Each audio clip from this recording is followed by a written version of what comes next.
I'm getting a little worried they're not going to run that sawmill. Well, so anyway, I'll take the time to give you a close look at this shingle mill. It just inches the short piece of wood over a little bit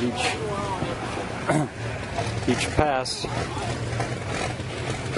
It's fun to watch it. This is a carriage, drives it into the saw and back.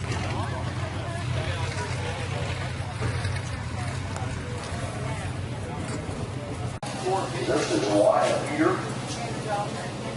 Trailer. Everything lined up there. Nice, straight up the front wheel there. Oh, okay, there we go. All right. This is wide. Yeah, boy, that's cool.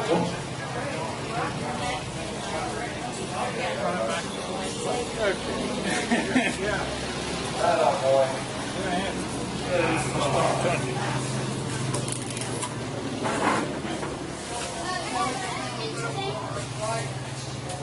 17-4. Next up, Sean Hatt.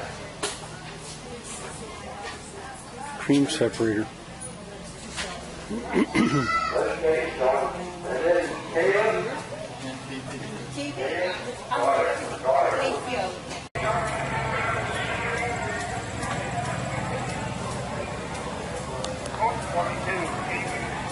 22 even, okay.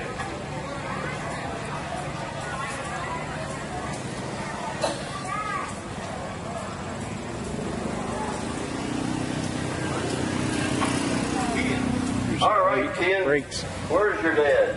Oh, over there he is. There's Grandpa, too.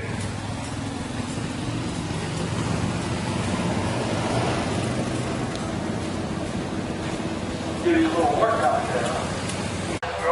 Well, I'm about to give up on them sawing again. Look at that place. The way these teeth are is there's a gusset here, and it holds the tooth in place, and they swedge the teeth so that they're slightly wider than the saw, and then they fire them. And the saw blade itself has to be slightly cupped. I don't know if you can see that or not. That's a real art form, to cup it just right. According to how fast the saw goes, if it were completely flat, the saw would just wobble all over the place. It has to have a certain, what they call tension in it.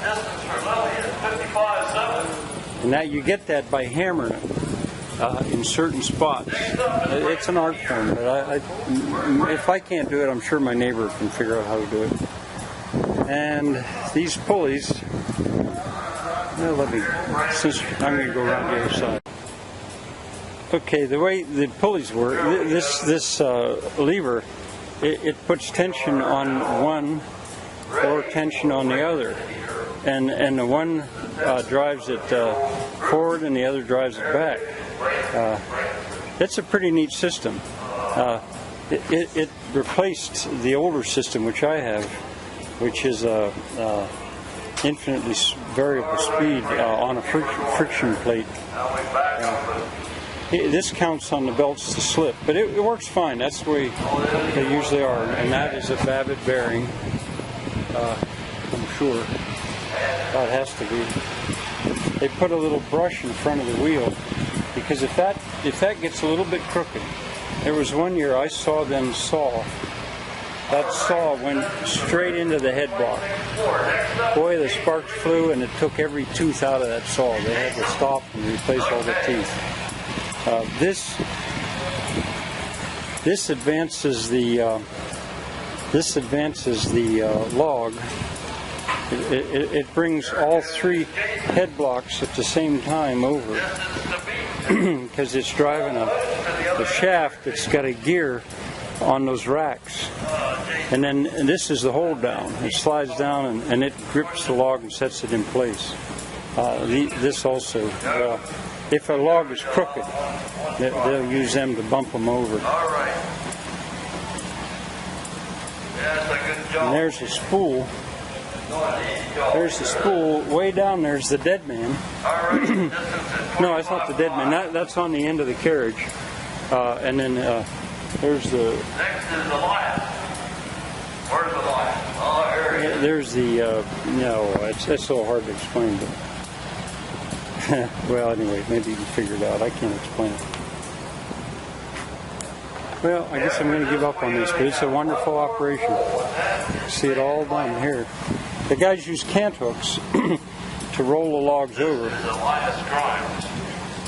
And you can see that these sleepers, maybe I'll call them, are set up just so that you can bring the log over and then roll it up onto the head blocks. Oh, and you can see this is a frick. This is it says right in there, it's a 11580 frick. Very popular make of saw in the United States. Mine's a Farcar, the two I have. Well, I'm on my way home. They did saw in the morning, but I didn't get here in time to see it today. Talked to a lot of interesting people, though.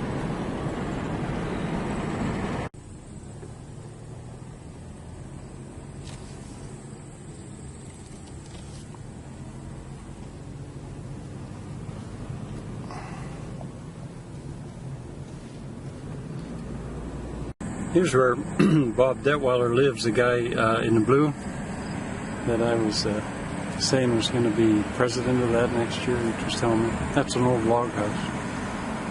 And there's his steam engine. He's got a steam engine. Up there, you might be able to see the road. See if I can zoom while I'm driving. Where I filmed it at the beginning of this series.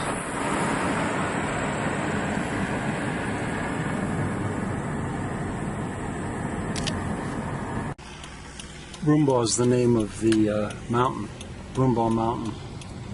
That's where we're heading now. Go back up over the mountain.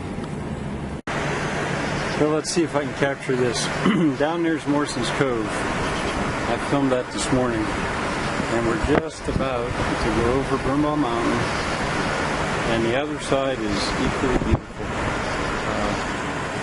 I don't know exactly what to call this other side. It's the last valley before the Allegheny Plateau. And it's sort of in this valley that I live. It goes from Cumberland, Maryland, up to Altoona, and even further north. The farmland isn't as good over here, but it's also. I bet you will be able to get a feel for how beautiful this is. There was a Swiss girl here one time, and she said this was her favorite mountain. She said she was from Switzerland.